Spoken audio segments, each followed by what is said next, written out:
It began on a frozen Montana road where a U.S. Marine veteran stopped his truck in a blinding snowstorm. Two homeless women stood in the dark, a dying puppy trembling in their arms. While others drove past, he chose to stay. He carried them into the cold, knowing every second mattered. By morning, the women were alive. The puppy was breathing, but the one who paid the price was his old canine partner, who collapsed from the cold after giving all his warmth. Jack was told he had broken protocol by stopping, by calling for help, by choosing lives over orders. Yet destiny never stays silent, because the night he refused to walk away would return everything he had lost and turn a forgotten man into a miracle. What would you have done in that storm? And before we begin, remember to like, share, and subscribe. Snow erased the road in western Montana, turning headlights into pale tunnels as wind pressed against metal and glass, testing every driver who dared move through the night. Jack Miller gripped the steering wheel of his aging pickup with steady, practiced hands. At 42, he carried the kind of solid, squared-off build that never quite left a man who had spent most of his adult life in uniform. His shoulders were broad, his posture upright, even while seated, as if his body still expected commands. A short, dark beard edged with gray framed his jaw, trimmed not for style, but habit. His hair was cropped close, marine short, despite the years since he'd last worn the uniform. Jack's eyes, steel blue, alert, permanently tired, tracked the road with the quiet focus of someone who had learned long ago that hesitation got people killed. The heater hummed weakly. Snow rattled against the windshield like thrown gravel. Beside him, Rex shifted. Rex was a German Shepherd canine, nearly 9 years old now, his sable coat darkened with age and scarred in places where duty had once demanded more than safety. His muzzle was graying, his amber eyes sharp but slower than they used to be. He wore a faded harness marked Canine, no longer official, but Jack kept it clean out of respect. Rex had saved Jack's life once in Afghanistan, dragging him behind cover while rounds cracked overhead. Since then, Jack trusted Rex's instincts more than his own. Tonight, Rex's ears snapped forward, his body stiffening. "Easy," Jack murmured, easing off the gas. Rex let out a low, controlled sound, not a bark, not a growl, a warning. Jack braked. The truck slid slightly before settling. Headlights cut through the white chaos and landed on two figures at the edge of the road. Two women, one tall and thin, the other shorter, hunched inward against the cold. Between them, wrapped in a threadbare blanket, was a small golden shape trembling violently. Jack felt his chest tighten. He opened the door. Cold punched him hard, stealing breath. Snow soaked instantly into his boots as he stepped out, raising one gloved hand, palm open, visible. "Ma'am?" he called, voice steady, not loud. "You can't stay out here." The younger woman reacted instantly. She was about 30, maybe younger under the exhaustion. Slim to the point of fragility, with sharp cheekbones and pale skin chapped raw by wind. Dark brown hair hung loose from beneath a knit cap, stiff with frost. Her eyes, wide, dark, deeply alert, locked onto Jack with pure fear. She pulled the older woman closer and turned her body sideways, shielding both her and the bundle she carried. "We're fine," she said sharply, though her voice shook. "Just keep driving." Jack stopped several feet away, aware of how he must look. Tall, broad, bearded, alone in the storm. "I'm not here to hurt you." The older woman swayed. She was in her early 60s, gray hair escaping from a hood pulled too tight around her face. Her skin had a grayish cast beneath the windburn, lips tinged blue. She clutched the small animal in her arms with fingers that barely seemed to move. The golden puppy, no more than 6 months old, was rigid with cold, chest fluttering in shallow, uneven bursts. Its eyes were half open, glassy. "Mom," the younger woman whispered, panic cracking through her anger. Just hold on. Rex remained by the truck, exactly where Jack had told him to sit, but his gaze never left the puppy. His breathing had changed, slower, deeper, controlled. Jack recognized it instantly. Focus mode. "I'm Jack," he said quietly. "That's Rex. He's trained. He won't move unless I tell him to." The younger woman's eyes flicked to the harness, to Rex's stillness. Doubt crept in, but fear stayed dominant. "I don't care who you are." The older woman coughed, a deep, wet sound that ended in a wheeze. When she tried to speak, her words came slow, slurred. "Emily, it's so cold." Emily, because that was clearly her name, tightened her grip. She looked torn, jaw clenched hard enough to shake. Jack took another careful step forward and stopped again, respecting the invisible line. "That puppy needs warmth now," Jack said, nodding toward the bundle. "Not in an hour. Not after you reach town. Now." Emily shook her head. "He's just cold." Jack's stomach dropped. He'd heard that before. Different setting, same denial. "No," he said gently. "He's struggling to breathe." Emily looked down. Really looked. The puppy's chest barely moved. Each breath took effort, ribs faintly visible beneath damp fur. Jack saw the moment reality cut through panic. Her face drained of color. Rex shifted his weight, muscles tense, eyes locked on the puppy. He did not move closer. He waited. Jack swallowed.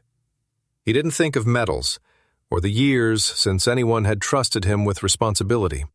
He thought of timing, of margins, of how quickly cold stole life. "He's not just freezing," Jack said softly. "He's in respiratory distress. If he doesn't get heat in the next few minutes..." He let the sentence trail off, because he'd learned that sometimes silence told the truth better. Snow roared between them. The road behind was empty. No other headlights. No help coming. Emily's breath came fast, ragged. Her instincts screamed at her to run, to keep control, to trust no one. But her mother sagged against her, and the puppy's body trembled once, then stilled for half a second too long. Jack felt the weight of the decision forming, heavy and familiar. He glanced at Rex. Rex met his eyes. That was when Jack understood, with sudden, icy clarity, that the puppy wasn't simply cold anymore. It was running out of time. Jack stayed where he was, snow building on his shoulders, letting the storm speak while he measured the woman in front of him. Emily's fear had hardened now, sharpened by the word marine when he'd mentioned it. He saw it in the way her spine stiffened and her chin lifted, defiance rising to cover panic. She was tall and narrow-shouldered, built like someone who had learned to carry weight without showing it.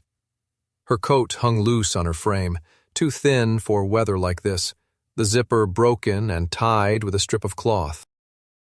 Her hands were red and cracked, but they tightened with surprising strength around her mother's arm. Emily was not weak. She was exhausted, cornered, and determined not to surrender control to anyone who reminded her of uniforms and authority. "I don't need a soldier," she said, voice edged sharp as ice. "We've had enough of men who say they're here to help." Jack absorbed the words without reacting.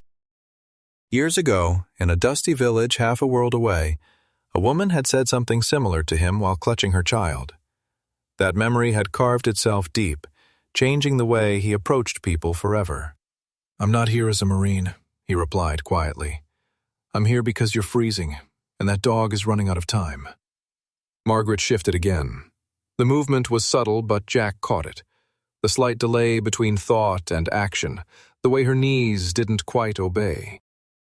Margaret Carter was shorter than her daughter, rounder through the shoulders, her posture bent, not by age alone, but by years of carrying burdens she never put down. Her gray hair clung to her temples in damp curls, escaping the hood that framed her face. Her skin, once fair, had taken on a waxy pallor beneath the windburn, and her eyes, soft brown, intelligent, struggled to focus. When she spoke, her voice came slower now, each word chosen as if pulled through fog. "Emily," she murmured, fingers trembling around the puppy's blanket. "Sweetheart, I'm so tired." Emily's expression flickered, fear punching through her anger. "Just a little farther, Mom. We'll keep moving." Jack shook his head once. Movement won't help her anymore. Hypothermia doesn't announce itself. It steals. He crouched slightly, lowering his height, and gestured back toward Rex without turning his back. "Look at my dog." Emily hesitated, then followed his gaze. Rex sat exactly where Jack had left him, body still, tail low, ears forward. Snow dusted his coat, melting slowly into the dark fur along his back. He did not whine. He did not pull. He watched. The kind of watchfulness that came from training layered over instinct.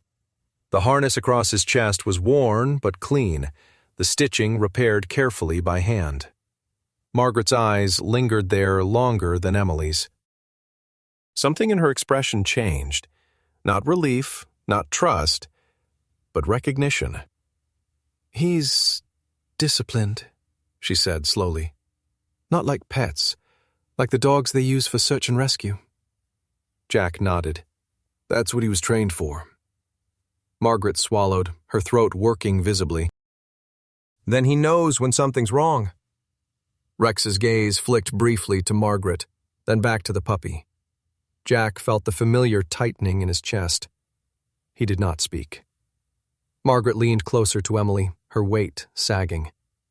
"Honey," she whispered, lips brushing Emily's ear. "That dog, he's not aggressive. He's waiting. They teach them to wait." Emily's jaw clenched. Her eyes darted from Rex to Jack, then down to Buddy.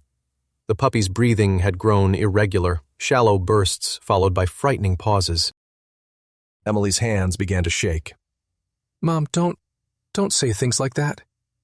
Margaret's knees buckled. Jack moved without hesitation, stepping forward just as Emily caught her mother. Snow sprayed up around his boots as he reached out, steadying Margaret's elbow without pulling her close. Margaret's head lolled briefly, then lifted again, confusion clouding her features. I thought we were at the bus station," she said softly. Emily froze. "Mom?" Jack felt the cold settle deeper in his bones. Disorientation, slurred time perception. He glanced at the sky, judging the wind. "Ma'am," he said gently to Margaret, "can you tell me how long you've been outside?" Margaret frowned, eyes unfocused. "Since morning? Or maybe yesterday." She smiled faintly, apologetic. "I'm sorry. My hands won't listen." Her fingers opened without her meaning to. The blanket slipped. Buddy let out a thin, broken sound, barely audible beneath the wind. Emily made a small, helpless noise in her throat. The anger drained from her face, replaced by raw fear. She looked at Jack. Really looked this time. Not at his size or his beard, but at his eyes. They held no urgency for control, only urgency for time. "If we keep walking," Jack said quietly, "your mother won't stay upright much longer. And that puppy..." He paused. "He won't make it." Emily's shoulders sagged. For the first time, she looked small. "I don't know you," she whispered. "That's true," Jack replied. "But the storm doesn't care who you know." Margaret swayed again, this time more violently. Emily tightened her grip, panic finally breaking through. The road behind them remained empty. Snow swallowed the edges of the world. Emily closed her eyes for half a second, then opened them, resolve replacing resistance. "What do we do?" Jack exhaled slowly, the decision settling into place. "We get you both out of this wind. Now." Behind him, Rex remained still, ready, waiting for the word. And in that moment, Emily understood with aching clarity that if she took one more step into the storm, she would be choosing pride over survival. For all of them. Jack opened the rear door of the pickup first, angling his body to block the wind. Snow immediately rushed in, sharp and biting, but he ignored it. "Rex first," he said calmly, voice carrying authority without force. Rex rose at once, joints stiff but obedient, and jumped into the back seat with a low grunt. The interior light caught the silver creeping through his muzzle, the scar along his flank where shrapnel had once torn skin and muscle. He turned in a tight circle, then settled, eyes fixed on the bundle in Margaret's arms. Emily hesitated. Up close, Jack's truck was exactly what she'd feared. Old, dented, smelling faintly of oil and cold metal. But it was shelter. She adjusted the blanket around Buddy, whose golden fur was damp and clumped, ears limp against his skull. He was small for his age, ribs faintly visible beneath the coat, his body too still for a puppy. Emily climbed in awkwardly, boots slipping on the running board, and Jack steadied the door without touching her. "Put him between Rex and the heater," Jack instructed. "Slow, don't jostle him." Emily did as told. Rex shifted immediately, curling his body around Buddy, the larger dog's heat creating a small pocket of warmth. Buddy let out a thin whimper, barely audible. Emily's breath caught. Margaret followed more slowly. Jack supported her elbow this time, firm but respectful. Up close, he could see the glassy sheen in her eyes, the way her pupils struggled to track movement. Her cheeks were pale beneath the windburn, lips trembling uncontrollably. When she sat, she slumped forward, head drooping. "Mom?" Emily reached for her. "I'm here," Margaret said. But the words came delayed, misplaced. "Just tired." Jack closed the door and moved around to the driver's seat, counting in his head. Hypothermia window, puppy in distress, elderly woman losing core temperature. He turned the key. The engine coughed once, then rumbled to life. Warm air trickled from the vents, weak but precious. "We have maybe 20 minutes, Jack said, eyes on the road as he eased the truck forward. "Before the cold does damage we can't reverse." Emily swallowed hard. "Your house, how far?" Jack didn't answer immediately. Snow thickened, visibility shrinking to little more than the hood of the truck. He adjusted the wipers, squinting. 10 minutes, he said at last. Then, more quietly, "In good weather." The truck slid slightly as the road curved. Emily braced herself, one arm instinctively shielding Buddy and Rex. In the dim light, she noticed Rex's breathing. Slow, controlled, his flank rising and falling steadily. He was working, she realized, holding himself still so the puppy could lean against him. Margaret's head tipped back against the seat. Her eyes fluttered. "Emily," she murmured, "did we ever fix the kitchen window?" Emily's throat tightened. "Mom, stay with me." Jack glanced in the rearview mirror. Margaret's gaze was unfocused now, her hands slack in her lap. He reached back one-handed at a red light that didn't matter anymore, brushing his fingers against the back of her glove. It was icy, too cold. "Margaret," he said firmly, "look at me." She didn't. The puppy's breathing stuttered. One pause stretched too long, then another. Emily felt panic flood her chest, hot and dizzying. "He's not breathing right," she said, voice breaking. "I know," Jack replied. He pressed the gas gently, fighting the slide of the tires. His mind raced through options: heat, shelter, time. He looked ahead, then made a decision that settled heavy and final in his gut. He flicked on his turn signal and steered off the main road. Emily looked up sharply. "What are you doing?" "Changing plans." You said your house was... I know what I said. Jack's jaw tightened. The road narrowed, turning into packed dirt, barely visible under snow. I won't make it there in this condition, and if I stop halfway... He shook his head. That puppy won't survive another exposure. Wind slammed into the truck harder now, rocking it. Snow piled faster along the sides. Margaret stirred weakly, a soft sound escaping her throat.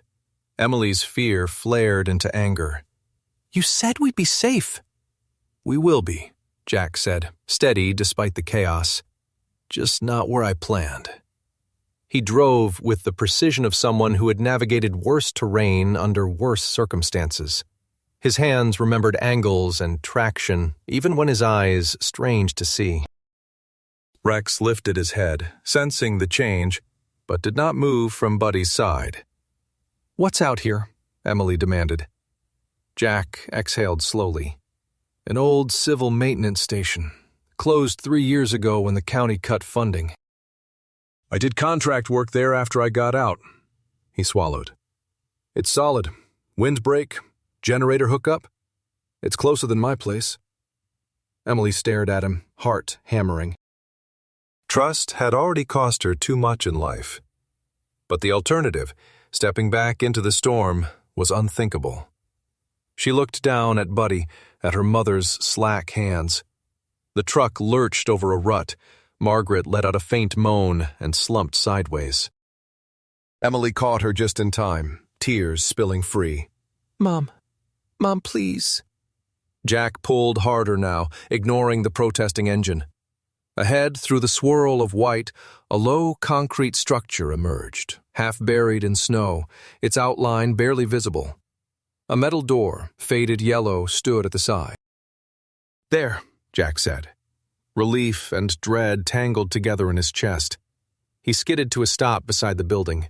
Wind howled louder here, unbroken by trees. Jack killed the engine and moved fast, opening his door, snow immediately clawing inside. He turned back to Emily, eyes hard with urgency. Stay with me, he said. We're not losing anyone tonight. As he reached for the door handle, Jack knew with cold certainty that going home was no longer an option. Survival depended on this place, forgotten, abandoned, and dangerously close. The metal door groaned as Jack forced it open, the sound swallowed almost immediately by the wind. Inside, darkness waited, thick, cold, and still. But it was a different kind of cold, the kind that could be fought. Jack moved first, boots echoing softly on concrete as he swept a flashlight beam across the interior. The station was small and square, built low against the mountain, its walls thick with insulation meant to endure winters like this. Dust coated the floor. A long workbench hugged one wall, tools frozen in place by neglect. A narrow office door stood ajar at the back, its window cracked but intact. Inside, now, Jack said, voice firm but calm. Emily followed, half carrying Margaret, her breath coming in short, ragged pulls. Up close in the station's dim light, Margaret looked older than she had outside. Her gray hair clung damply to her temples, her face slack with exhaustion, eyes unfocused. She leaned heavily against Emily, who was shaking, not from cold alone now, but from fear, held too long. Jack closed the door behind them, throwing the deadbolt with a practiced motion. The howl of the storm dulled, reduced to a distant roar. Jack set to work without hesitation. He shrugged out of his heavy jacket and draped it over Margaret's shoulders, then guided her to sit on a low crate near the wall. He knelt in front of her, his movements deliberate, grounded. Margaret, he said, meeting her eyes, you're safe here. I need you to stay awake with me.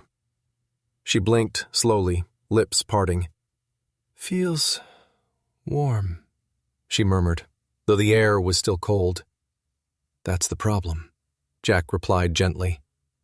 He pulled off her gloves and rubbed her hands briskly, friction first, then insulation. From a duffel he kept behind the driver's seat, a habit he'd never broken.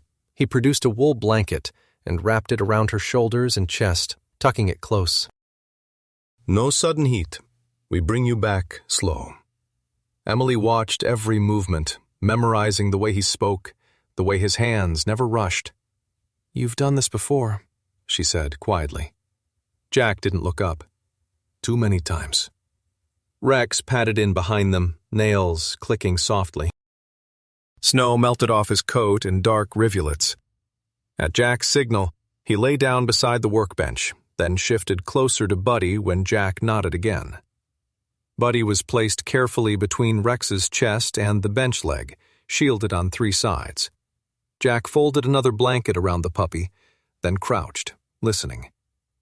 Buddy's breathing fluttered, still shallow but steadier than before. Each breath was a small victory. "Good," Jack murmured. "That's it. Easy." Emily knelt beside them, her coat pooling on the floor. Up close, Buddy looked impossibly small. His golden fur was dull and clumped, ears limp, paws cold to the touch. Emily brushed a thumb along his neck, tears blurring her vision. "He's still alive," she whispered, as if afraid saying it louder would break the spell. "He's fighting," Jack said. "So are you." Jack moved to the back of the station and flipped a breaker. A low hum answered, then the flicker of a single overhead light. Dim, but enough. He found an old space heater, electric, dusty, mercifully intact, and set it several feet away from Margaret, angled toward the wall to warm the room indirectly. He checked the generator hookup, tested the outlet, nodded once to himself. Emily stood, arms wrapped around herself, watching him with a new kind of attention. In the clearer light, she saw the lines etched into his face, creases at the corners of his eyes that spoke of long vigilance, a scar near his right temple half hidden by his hair. There was nothing careless about him, nothing performative. Everything he did served a purpose. Margaret stirred, blinking more rapidly now. "Emily?" she asked. "I'm here," Emily said at once, kneeling again. "We're inside. We're warm." Margaret's gaze drifted to Rex, then Buddy. A faint smile touched her lips. "Good dog," she murmured. Rex lifted his head briefly, ears flicking, then settled again, body pressed close to the puppy. His breathing matched Buddy's now, slow and deliberate, as if lending him rhythm. Minutes passed. The station warmed by degrees. Buddy's breaths smoothed, no longer stuttering. Margaret's hands regained some color, the violent tremors easing into small shivers. Jack finally allowed himself a slow exhale. Emily rose and wandered toward the workbench, needing distance from the edge of panic. She brushed dust from a stack of papers, then froze. Spread across the surface were blueprints, neatly rolled, corners worn. Beside them lay a battered security badge, its edges chipped. She picked it up without thinking. The name caught her eye. Jack Miller. Below it, a company logo she recognized. Private security, high-end, the kind hired to guard executives and assets. Her chest tightened. "You worked for them," she said, voice quiet but sharp. Jack turned slowly. He did not reach for the badge. "I did." Emily looked at him fully now, suspicion flaring again. "That company left people behind during the refinery evacuation last winter. Civilians. Families." Jack nodded once. "They did." "And you?" Emily pressed. "I refused," he said simply.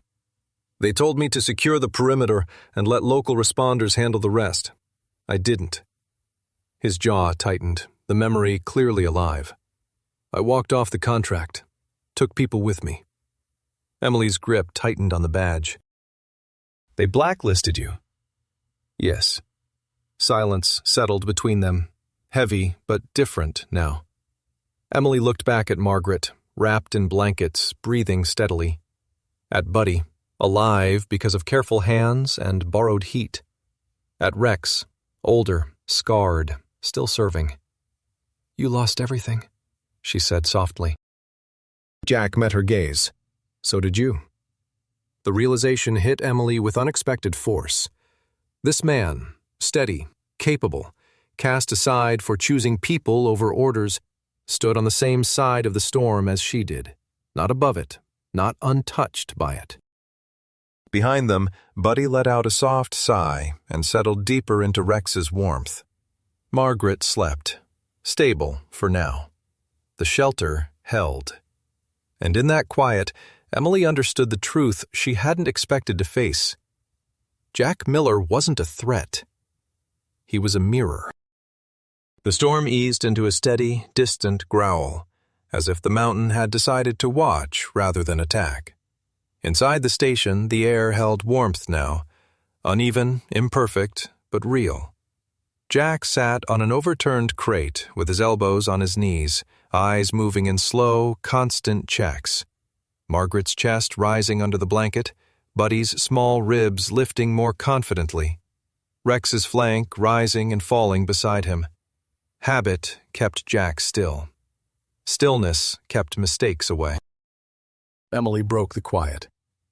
"We didn't start out on the street," she said, her voice low, almost embarrassed by its own honesty. She leaned against the workbench, shoulders sloped inward, dark hair falling loose from her cap now that the cold had released its grip. In the warmer light, her skin showed faint freckles across her nose and cheeks, a softness that hadn't survived the last year intact. "I had an apartment." A job at a hardware store. It wasn't much, but it was ours. Jack didn't interrupt. He'd learned that stories like this needed room to breathe. "When Mom got sick," Emily continued, nodding toward Margaret, "everything narrowed. Appointments, bills, days that never ended." She let out a short, humorless laugh. "My manager said I was distracted. Customers complained I looked tired. I missed shifts." Her hands twisted together unconsciously. "I thought if I just held on a little longer, it would stabilize." She looked up at Jack then, eyes sharp again, searching. "It didn't. The rent fell behind. Friends stopped answering. There's a way people look at you when they decide you're a problem they can't fix." Her mouth tightened. "That look makes you disappear." Jack felt the words land where they were meant to. He nodded once. "I know it." Emily studied him, then gestured toward Rex. "He's all you've got, isn't he?" Jack glanced at Rex, at the gray edging his muzzle, the scar that pulled slightly when he breathed. "After the Corps, I tried to do things the right way," he said. "Security contracts, training, teaching younger guys restraint." His eyes hardened, not with anger, but with memory. Then someone decided restraint was bad for business. He exhaled slowly. Rex stayed. When people don't. Emily absorbed that in silence. Margaret shifted, stirring from sleep. Her eyes opened clearer now, brown and aware. "Emily?" she asked. "I'm here, Mom." Margaret smiled faintly. "Warm," she said, then noticed Buddy. Her smile deepened. "He's breathing better." Buddy lifted his head, as if summoned by praise. His eyes were brighter now, the glassiness replaced by alert confusion. He wobbled, then leaned forward and did something that made Emily gasp softly. He licked Rex's muzzle once, slow and deliberate, a puppy's clumsy thank you. Rex's ears flicked. He opened one eye, then the other, tail giving a single, tired thump against the concrete. Jack felt something loosen in his chest at the sight. Life acknowledging life. Emily crouched, laughter breaking through tears. "Hey, easy, little guy." She brushed Buddy's ear gently. "You scared us." Buddy sneezed, then settled again, pressing closer to Rex. Jack stood, relief ebbing into something colder. He moved closer to Rex, kneeling, hand hovering before he touched. Rex's fur felt warmer than it should have. Too warm. Jack's fingers slid beneath the harness to Rex's chest. The breathing was steady, but his muscles trembled faintly. Jack's jaw tightened. Emily noticed immediately. "What is it?" Jack didn't answer. He pressed his palm along Rex's flank, then his neck. Heat radiated back at him, wrong and unmistakable. "Rex," he murmured. Rex tried to rise and failed, settling again with a low huff. His eyes were alert, apologetic almost, as if he'd disappointed someone by needing help. "He's hot," Emily said, fear creeping back into her voice. Jack nodded. "Fever," he swallowed. "He's been pushing himself longer than I realized." "Age, old injuries?" "The cold finished what time started." Emily's face drained. "But he saved Buddy." "He did," Jack said quietly. "And he would have kept going if I let him." Margaret watched from her seat, understanding dawning.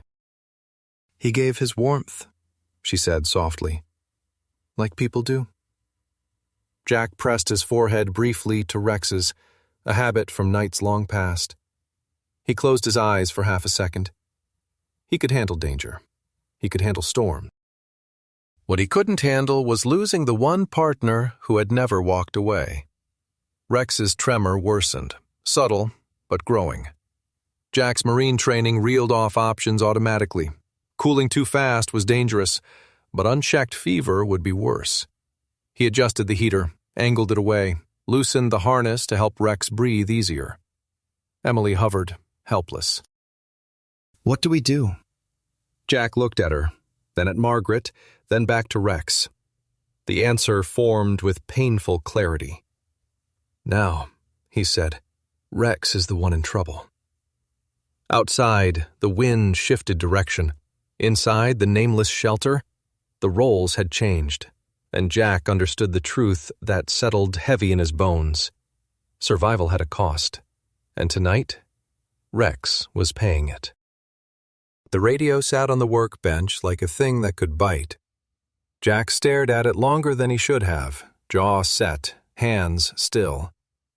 Outside, the storm had thinned to a hiss against concrete, but inside the station, Rex's breathing grew rougher, each rise of his chest a little less certain than the last.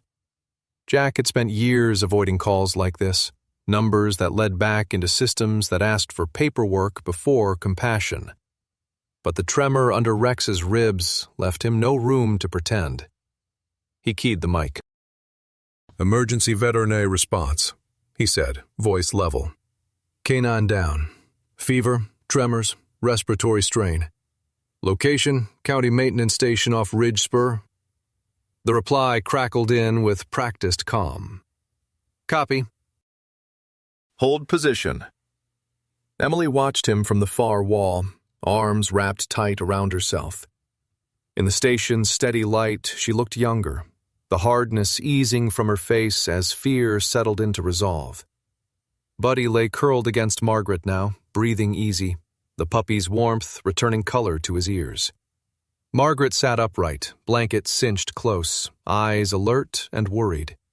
She followed Jack's movements with the careful attention of someone who knew what it meant to wait for bad news. Headlights cut through the station's small window minutes later. A rescue truck rolled up, white with red striping, tires grinding to a stop.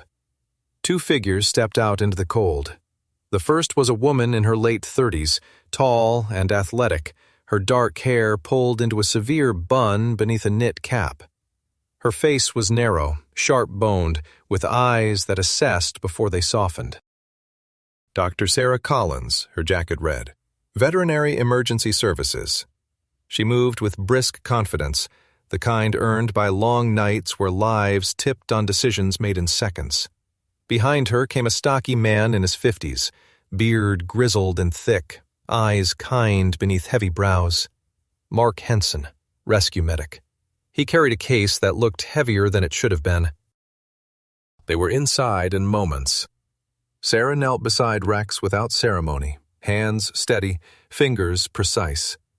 "How long has he been like this?" she asked. "An hour," Jack said. "Maybe longer." Cold exposure. He held heat for a puppy. Sarah's eyes flicked to Buddy, then back to Rex.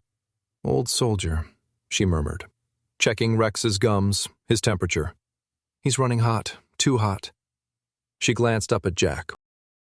"We can stabilize him, but he needs a clinic, now." They worked fast. Mark slid a stretcher under Rex with practiced care. Rex tried to rise, tail twitching weakly, eyes locked on Jack. Jack leaned close, hand firm on Rex's shoulder. "Stay," he said softly. "I've got you." The ride to the clinic blurred into white streaks and flashing lights. Jack sat with Rex in the back, one hand braced against the wall, the other resting on Rex's neck, feeling the heat pulse too strong beneath his palm. Emily and Margaret followed in the rescue truck's cab, silent, hands clasped. The clinic was bright and spare, smelling of antiseptic and metal. Sarah moved Rex onto a table under harsh lights. Machines hummed, numbers flickered. She worked without stopping, barking quiet instructions to a tech who appeared and disappeared like a shadow. Finally, she straightened and looked at Jack. The assessment in her eyes gave way to honesty. "He's critical," she said. "I won't sugarcoat it. He may not make it through the night." Jack's chest tightened. He nodded once, absorbing the words the way he'd learned to absorb reports he didn't like. "There is another option," Sarah continued, lowering her voice. She gestured to the heavy case Mark had brought. "Experimental canine support device, adapted from military trauma tech, thermal regulation, assisted breathing, metabolic stabilization. We've tested it."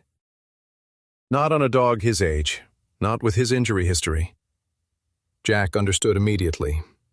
Unknowns, risk, the kind of choice that never felt like a choice at all. "If we don't use it?" Jack asked. Sarah met his gaze. "We do what we can, but odds are against him." Emily hovered at the doorway, eyes wet, jaw tight. Margaret stepped closer, her voice gentle but firm. "He didn't leave anyone," she said. "He shouldn't be left." Sarah placed a clipboard in Jack's hands. The paper was heavy with language, consent, risk, liability, words that tried to cage a moment that didn't belong to them. Jack's pen hovered. He thought of nights in sand and fire, of commands that had saved lives, and ones that had cost them. He thought of Rex pulling him by the strap of his vest, refusing to let go. He thought of a puppy breathing again because a dog had chosen to give warmth. Jack signed. Sarah nodded, respect clear in her eyes. "We'll do everything."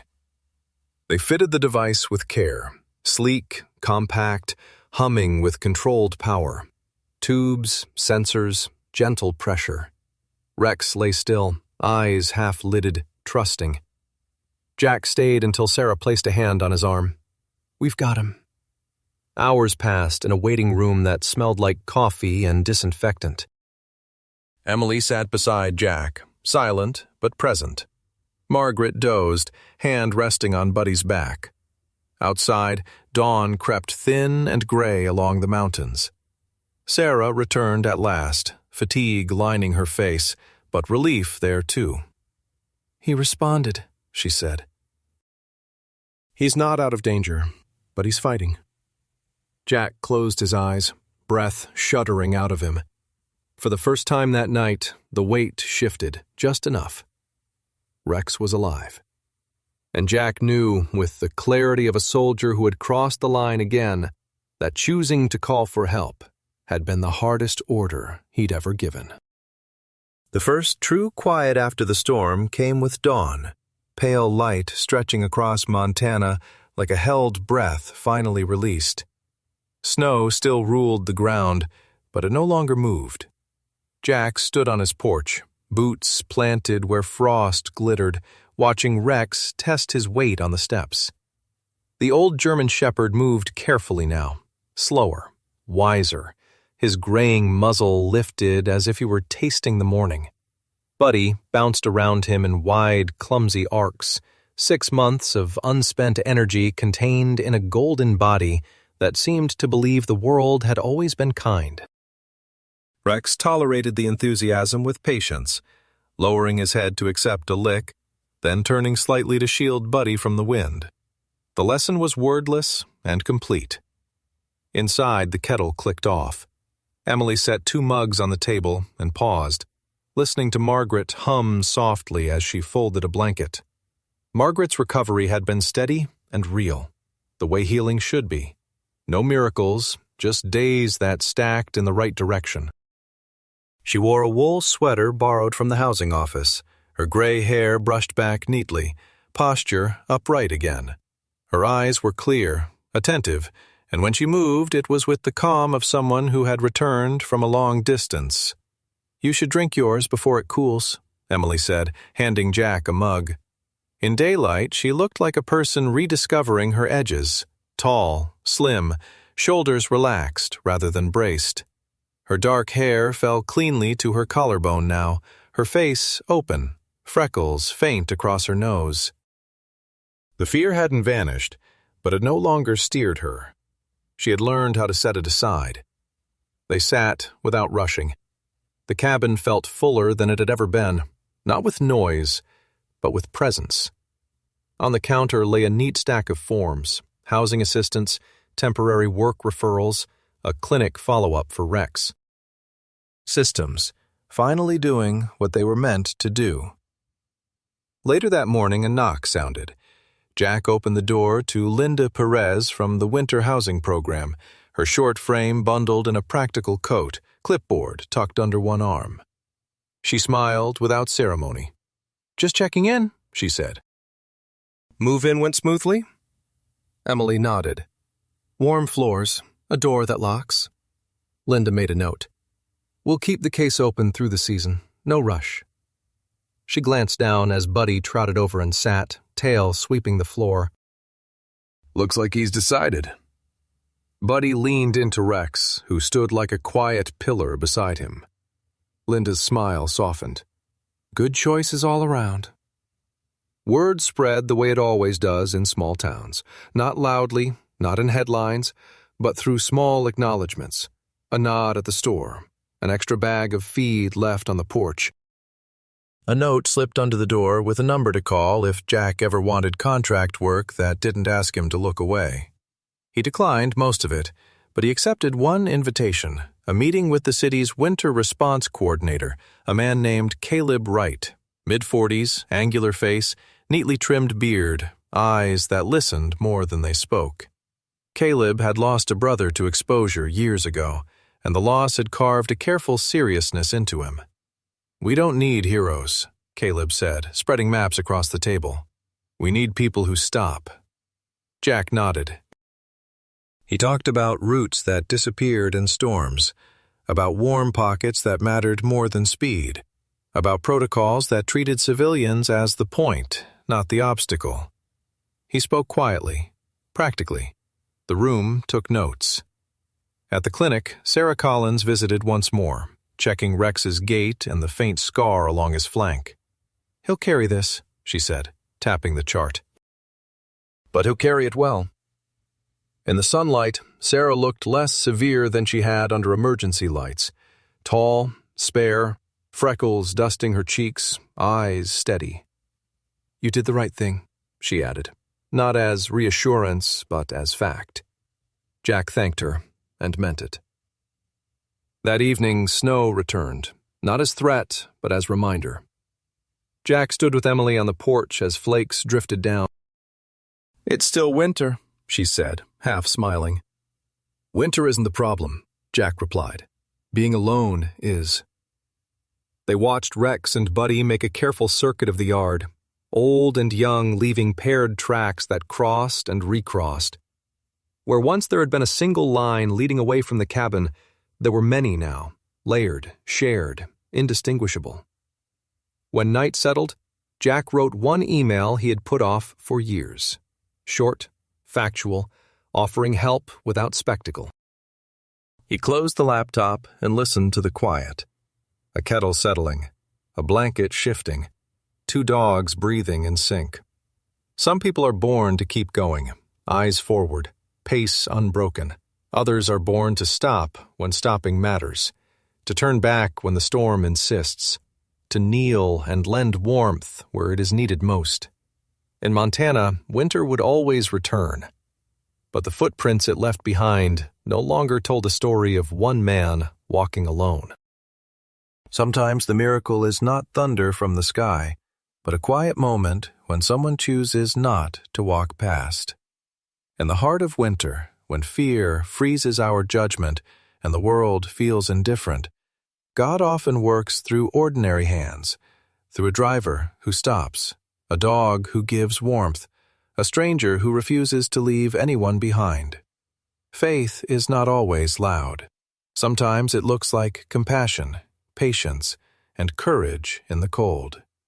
In our daily lives, we are given these moments too, at a bus stop, in a hospital hallway, on a difficult day when someone needs us more than we expect.